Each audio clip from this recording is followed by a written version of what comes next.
서로 살만나는 삶 살아가는 저와 여러분들 되어지기를 소원합니다. 자, 요단강에서 세례 요한에게 세례를 받으시고 성령에 이끌려 광야에서 시험 받으신 예수님께서 메시아로서의 공생의 사역을 시작하시는데, 오늘 우리가 읽은 이 14절과 15절을 보면 본격적으로 공생의 사역을 시작하시면서 예수님께서 가장 먼저 하신 일, 먼저 하신 사역이 무엇이냐면 하나님의 복음을 전파하는 것이었습니다. 그리고 예수님께서 전하신 그 복음의 핵심은 때가 찼고 하나님의 나라가 가까웠으니 회개하고 복음을 믿으라는 것이었어요. 여러분들, 예수님께서 공생애를 시작하시면서 그 어떤 일보다 가장 먼저 이 복음, 하나님의 나라를 선포하신 이유가 무엇일까요? 그것은 복음, 이 하나님의 나라가 예수님께서 이 땅에 오신 목적이고 이유였기 때문입니다. 예수님은 이 복음 때문에, 이 하나님 나라 때문에 이 땅에 오신 거예요.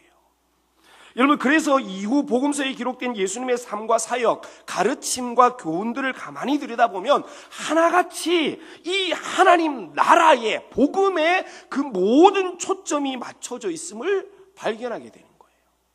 예수님의 가르침, 교훈을 가만히 들여다보면요, 다 이 하나님의 나라에 초점이 맞춰져 있어요. 여러분들, 예수님은 3년 남짓한 공생의 기간 동안에 많은 일들을 행하였습니다. 자, 그런데 그 모든 사역과 가르침과 교훈들이 향하고 있는 초점이 어디냐? 하나님 나라인 거예요. 수많은 이적과 가르침과 교훈을 통해서 사람들이 회개하고 하나님의 복음을 믿게 하는데 예수님의 모든 초점이 맞춰져 있었다는 거예요.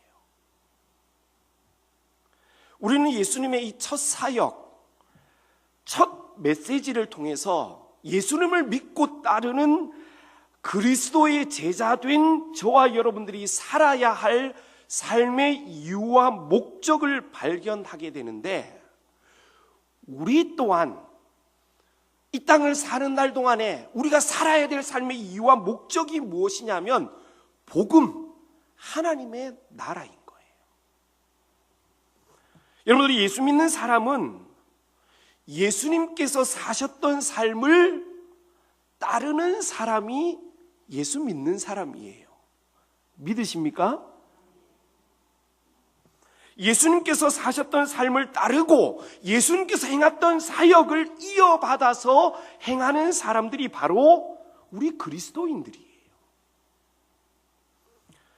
이후에도 살펴보겠지만 오늘 우리가 읽은 17절을 보면은요, 예수님께서 갈릴리 해변에서 고기 잡던 베드로와 안드레, 야고보와 요한을 제자로 부르시는 장면이 나오는데, 이때 예수님께서 그들을 부르시면서 무엇이라고 말씀하시냐면은 나를 따라오너라, 나를 따라오라 라고 말씀하셔요.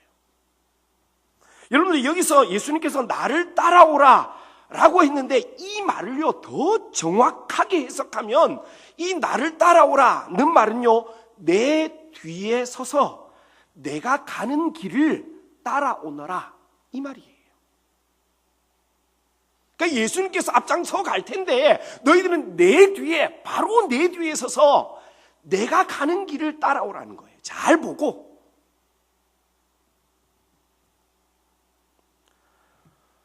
여러분들, 예수님을 믿고 따르는 사람은 예수님 뒤에 서서 예수님께서 걸어가신 그 발자국을 보고 그 길을 따라가는 사람들이 예수 믿는 사람들이에요.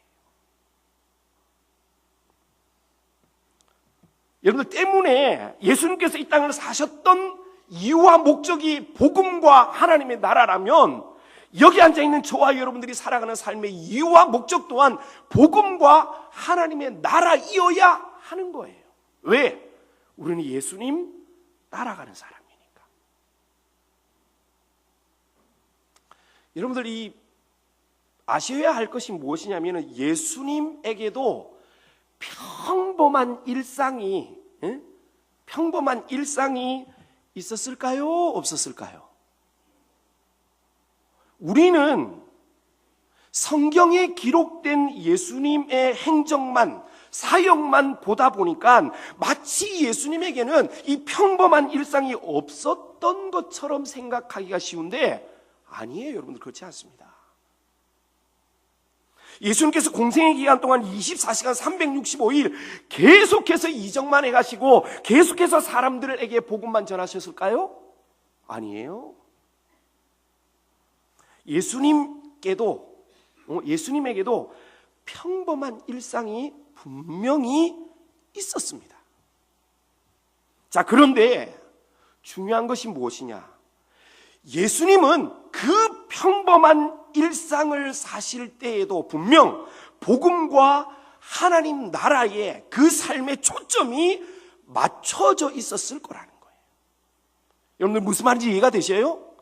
예수님에게도 평범한 우리와 같은 일상이 있었습니다. 그런데도 예수님께는 그 평범한 일상을 사실 때에도 모든 삶의 초점이 복음과 하나님 나라에 맞춰져 있었다는 거예요.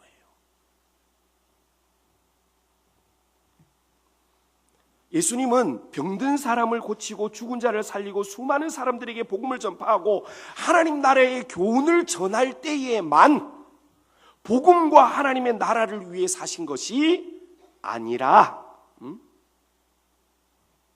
지극히 평범한 일상, 사람들과 음식을 먹고 교제하고 장소를 이동하거나 휴식할 때에도 오늘날 우리로 말하면은 사람들 만나가지고 친구들 만나서 밥 먹고 커피 마시고 수다 떨고 차를 타고 이동하고 휴식을 취할 그때에도 항상 그 초점이 복음과 하나님 나라에 맞춰져 있었다는 거예요.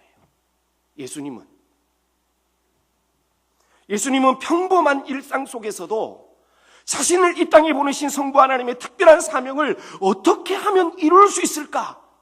여러분들 거기에 초점 맞추고 사셨습니다. 사랑하는 여러분, 예수님께서 그러한 삶을 사셨다면 저와 여러분들도 그러한 삶 사는 것이 마땅하지 않을까요?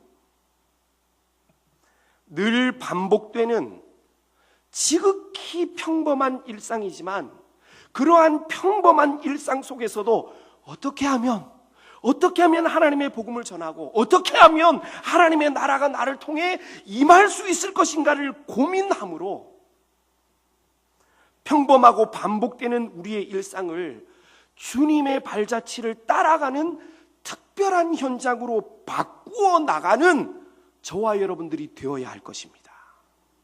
여러분들 이러한 사실을 기억하고 주님께서 걸어가신 그 길 따라가는 저와 여러분들 되어지기를 주님의 이름으로 축복합니다.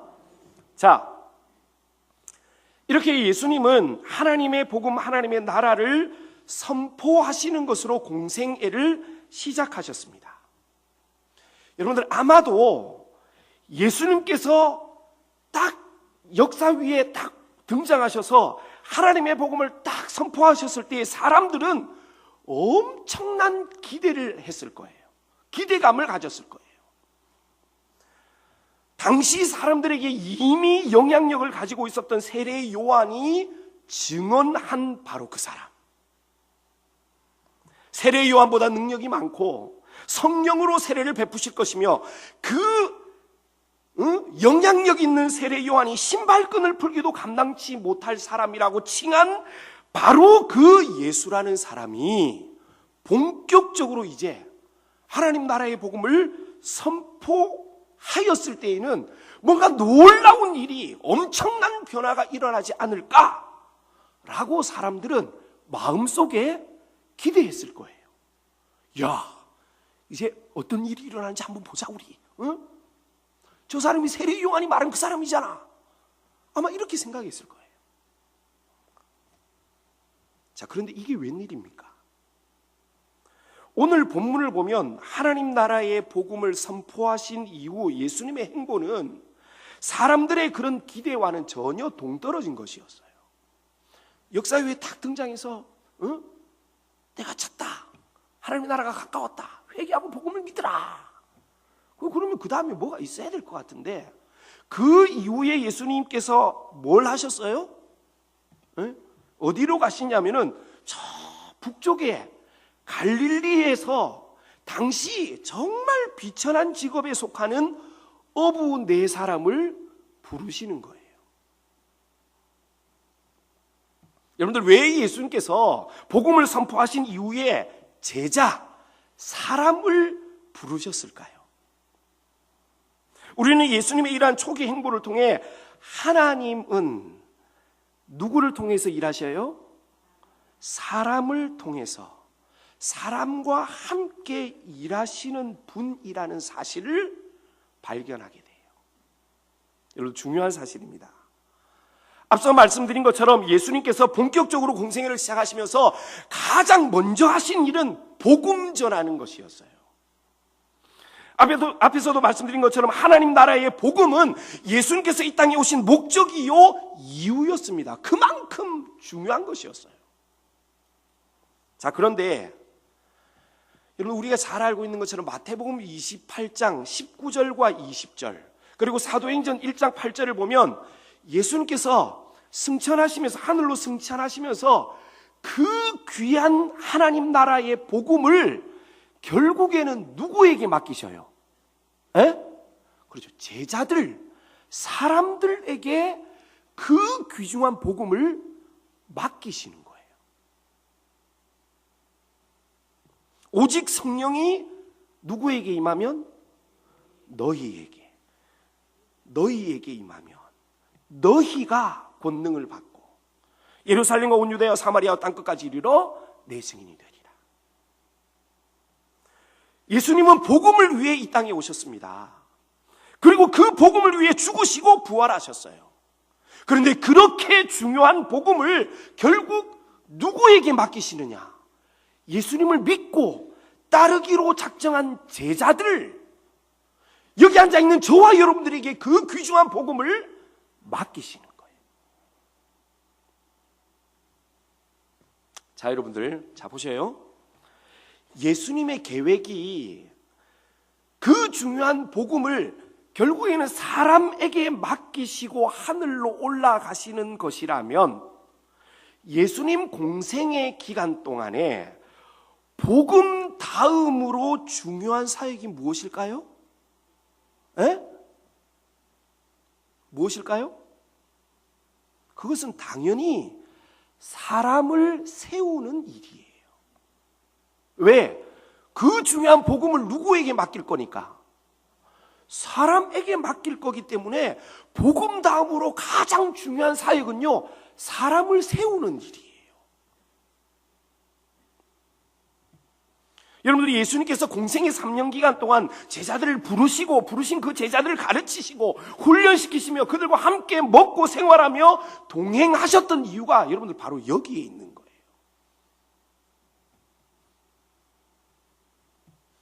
여러분들, 하나님은 말씀으로 온 천지를 창조하신 분이십니다. 믿으십니까? 네, 능치 못함이 없으셔요. 전지전능하신 분이셔요. 이 말이 무슨 말이냐면, 하나님께서 사람이 정말 필요해서 사람을 통하지 않으면 하나님의 복음이 이 땅 가운데 전해질 수 없기 때문에 여러분들 사람을 부르시고 그 사람에게 복음을 맡기는 것이 아니라는 거예요. 우리에게 뭔가 그 엄청난 대단함이 있어서 우리에게 그 복음을 맡기시는 것이 아니에요. 어떻게 보면 하나님 입장에서는요, 하나님께서 다 하시는 게 훨씬 더 빠르고 편하고 정확할 수 있습니다. 그렇겠죠? 하나님이 하시면 훨씬 더 좋죠.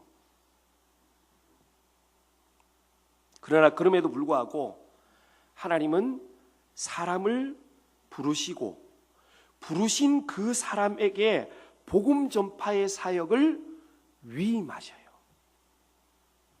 여러분들, 이것이 하나님께서 하나님의 나라를 이 땅에 이루어가는 방식이고, 그 일을 위해 이곳에 앉아있는 저와 여러분들을 부르신 줄로 믿습니다.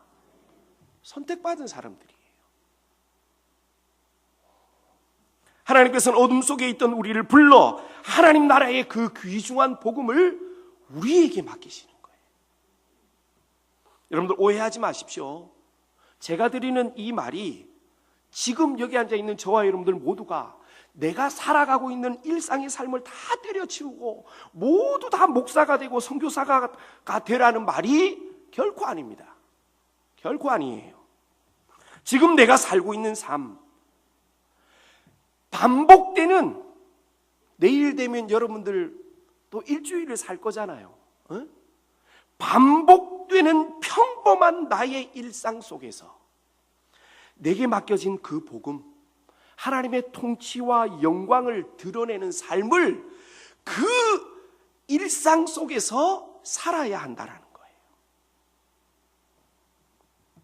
사랑하는 여러분, 하나님이신 예수님께서 피로 값주고 사신 이 귀한 복음을 맡기시기 위해 나를 택하시고 나를 부르셨다면 나를 부르신 그 부름에 합당한 삶 살아가야 할 것입니다. 여러분들 그러한 삶 살아가는 저와 여러분들 되어지기를 소원합니다.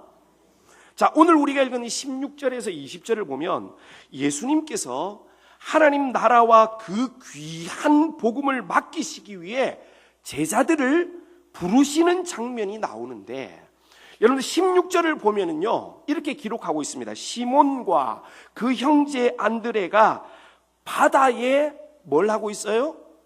그물 던지는 것을 보시니 그들은 뭐라고요? 어부라라고 기록되어 있습니다. 여러분들이 시몬인 베드로와 그의 형제 안드레의 직업이 뭐였다고요? 어부였어요.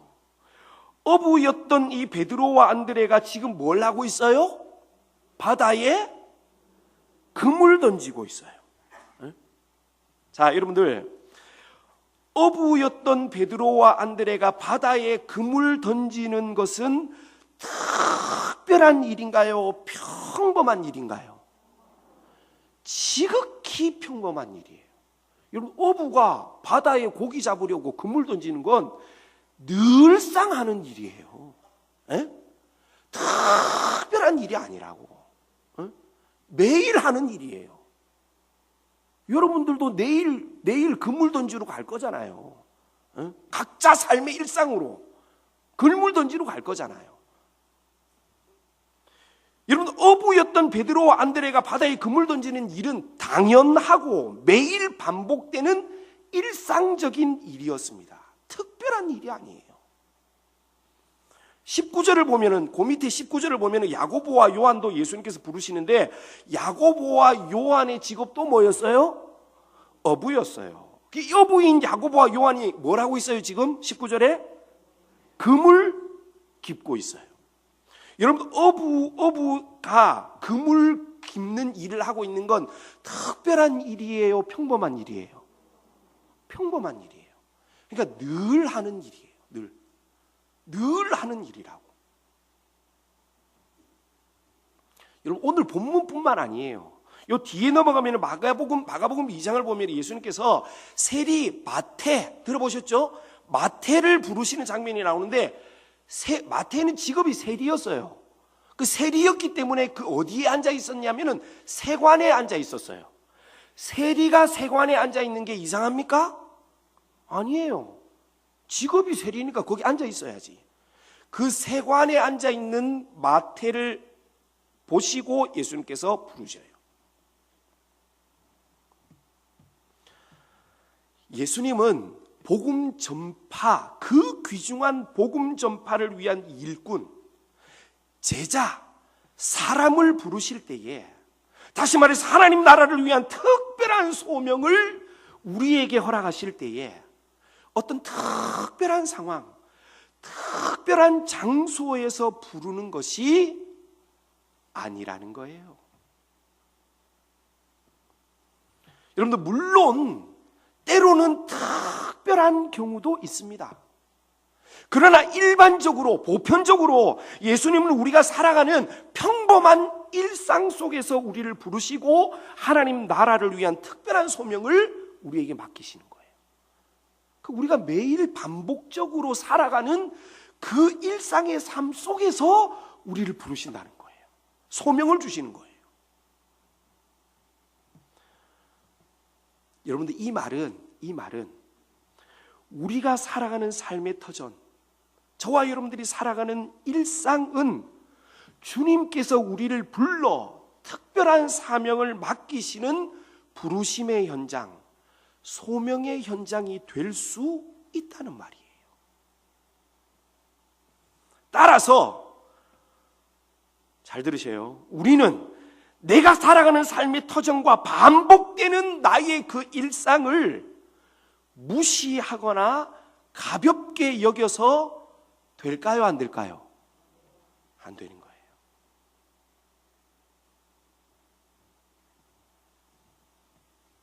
제가 질문 하나 할까요? 그냥 우리끼리 하는 얘기입니다. 여러분들 예수님께서 마지막 날에 심판주로 재림하시죠, 그죠? 믿으시죠? 네, 오실 거예요.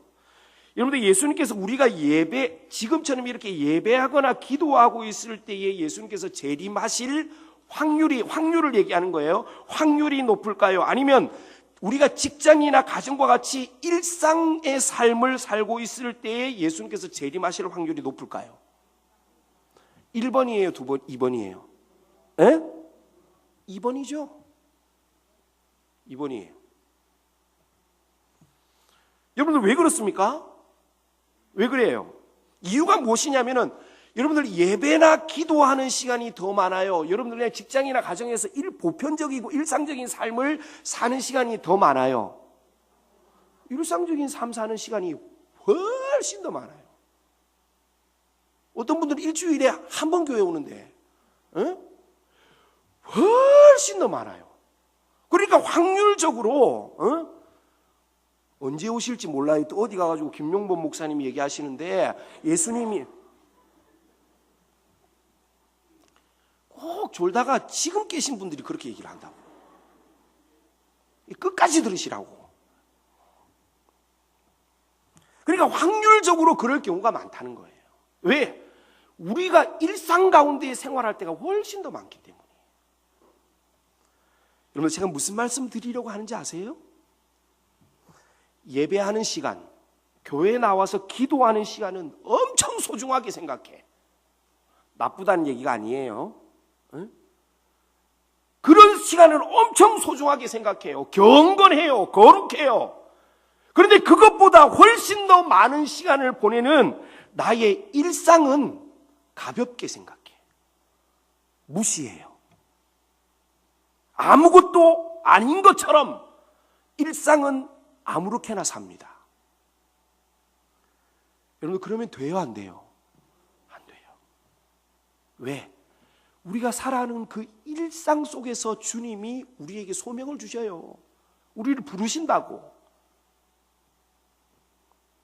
나의 그 평범한 일상이 얼마든지 주님의 특별한 부르심이 주어지는 자리가 될 수 있다는 사실을 기억해야 돼요.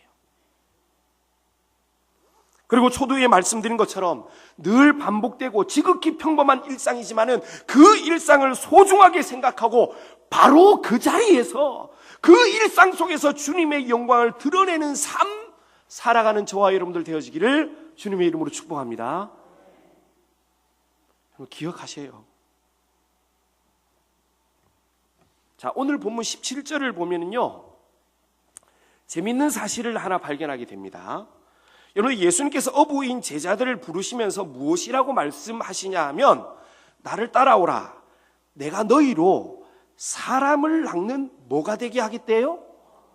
어부가 되게 하겠다라고 말씀하셔요. 나를 따라오라. 내가 너희로 어부 되게 하겠다. 자, 보세요. 여러분들 제자들의 본래 직업이 뭐예요? 어부예요, 어부. 그죠? 어부예요. 그런데 예수님께서 나를 따라오라 라고 제자들을 부르시면서 뭐가 되겠다고 말씀하시냐면 어부가 되게 하겠대요. 아니 어부인데 뭔 또 어부가 되게 해? 에? 자 여러분, 예수님의 부르심이 있었지만 여러분들 어부였던 제자들의 직업이 바뀌진 않았어요. 그냥 어부예요. 예수님께서 어부인데 어부 되게 하겠대요. 근데 뭐가 바뀌었죠? 에? 이전에는 뭘 낚았어요? 물고기 낚았어요. 근데 뭘 낚게 하시겠대요? 사람 낚는 어부가 되게 하겠대요. 여러분들 똑같은 어부예요. 그런데 전혀 다른 특별한 사명이 주어지는 거예요. 여러분들 이것이 부르심입니다. 우리 그리스도인들이 살아야 될 삶이에요. 물론 예수님의 12 제자들은요, 엄밀히 따지면은 그 하는 일이 완전히 바뀌었어요. 엄밀히 따지면. 여러분들 예수님의 제자들처럼 주님의 부르심을 받고 여러분들 복음과 하나님의 나라를 위해서 그 직업이 완전히 바뀌는 사람들도 우리 주변에 있죠? 있어요. 직장 다니다가 갑자기 막 부르심을 받고 나 선교사가 돼야 되겠어요. 이런 분들도 있습니다. 그러나 대부분은 그렇지 않아요. 여러분 기억하셔요. 여기 앉아있는 저와 여러분들 모두는 하나님으로부터 부름받은 사람들입니다. 그럼 자꾸 부르심, 소명 이러니까 목사님이나 그런 분들만 부르심 받는 거 아니야? 아니에요. 우리 모두는 다 부름받은 사람이고 하나님의 특별한 소명을 이미 받은 사람들이에요. 하나님의 부르신 소명을 받았다고 해서 하던 일, 나의 일상을 다 때려치우고 다른 일 찾아야 되나요? 아니에요. 이미 하나님의 사람으로 그리스도인으로 부름 받았음에도 불구하고 여러분들 하나님의 사람이 되셨죠? 아닌가요?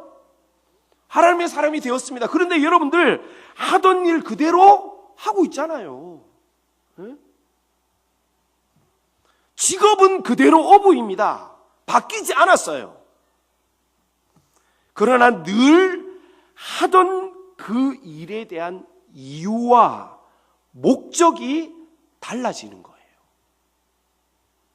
이전에는 어부로서 물고기 낚았지만 이제는 어부는 어부인데 사람을 낚아요. 영혼을 구원하는 일을 합니다. 이전에는 나의 직장이, 나의 일상이 나의 생존을 위한 수단이었어요. 먹고 사는 일을 해결하는 장소였어요. 나의 꿈과 나의 성공을 위한 장소였습니다. 그런데 그 직장이, 그 일상이 이제는 사람을 낚는, 복음을 전하는 하나님의 나라를 이루는 터전이 되는 거예요. 여러분들 이것이 평범한 나의 일상을 하나님의 나라와 뜻을 이루는 특별한 부르심이 있는 장소로 바꾸는 거예요.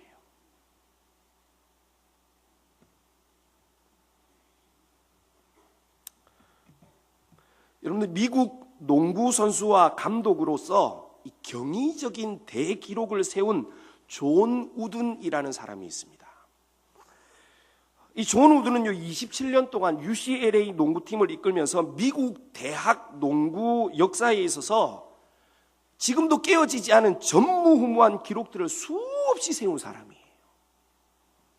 그는 이 선수와 코치 두 부분에서 모두 다 농구 명예의 전당에 오른 유일한 사람이었습니다.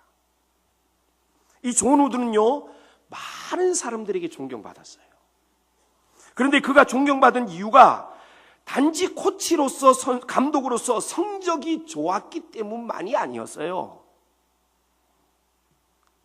그는 아버지 같은 마음으로 선수들에게 인생을 가르친 감독으로 더 유명했습니다.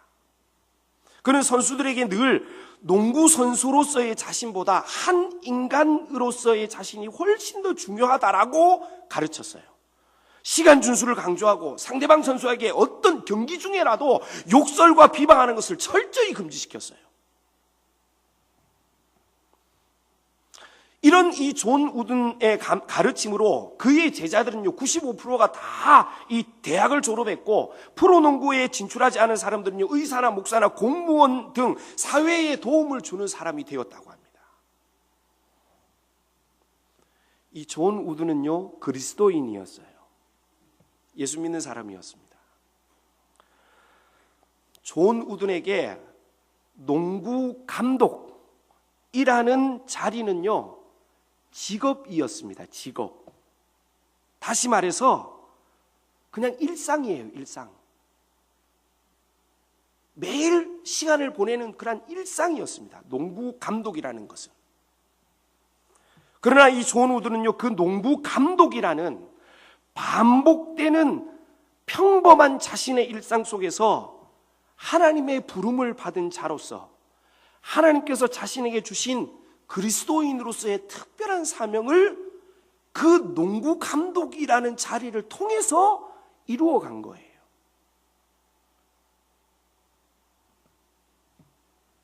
그가 하나님의 특별한 부르심을 받았다고 해가지고 농부 감독을 때려치고 목사가 되거나 선교사가 된 게 아니란 말이에요.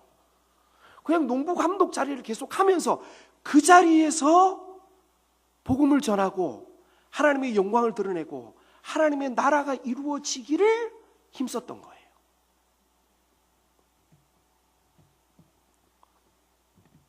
우리는 이 그리스도인으로 사는 것, 하나님 앞에 부름받은 자로서 살아가는 삶을 너무 어렵게 생각합니다. 너무 이렇게 크게 생각해요. 무언가 특별한 무언가가 있을 것이라고 생각합니다. 그런데 그렇지 않아요. 매일 살아가는 나의 일상 속에서 하나님 나라와 복음에 초점을 맞추고 살아간다면 내가 늘 살아가는 그 평범한 일상이 특별한 하나님의 사명을 감당하는 장소가 되는 거예요.